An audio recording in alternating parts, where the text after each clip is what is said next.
আল্লাহ রাব্বুল আলামিন এই পৃথিবীর সবচেয়ে সুখী মানুষটাকে, এই পৃথিবীতে যার কোনো দুঃখ কষ্ট কিচ্ছু ছিল না, এই মানুষটাকে ডেকে নিয়ে আসবেন।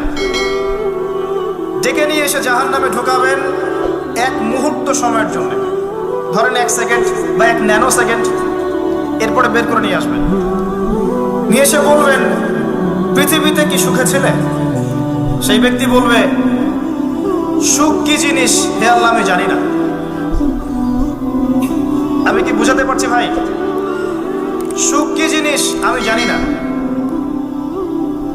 আর আল্লাহ রাব্বুল আলামিন এই পৃথিবীর সবচাইতে কষ্টে থাকা মানুষটাকে ডেকে নিয়ে আসবেন, এনে জান্নাতে ঢুকাবেন, ঢুকে এক মুহূর্ত সময় রাখবেন, বের করে নিয়ে আসবেন। বলবেন পৃথিবীতে কষ্টে ছিলে? সেই বান্দা বলবে কষ্ট কি জিনিস আল্লাহ আমি জানি না। এটাই সেই আয়াতের ব্যাখ্যা বলা যায়। আল্লাহ পাক বলেছেন কুল্লু নাফসিন যায়িকাতুল মাউত, প্রত্যেকটা নফস বা আত্মা মৃত্যুর স্বাদ গ্রহণ করবে।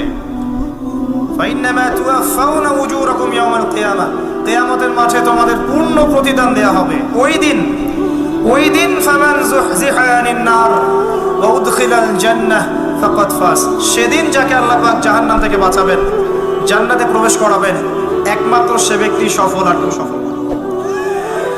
এই একটা হচ্ছে দ্য ডেফিনেশন অফ সাকসেস, যার পিছনে আমরা ছুটছি। আমরা সাফল্যের পিছনে ছুটি না।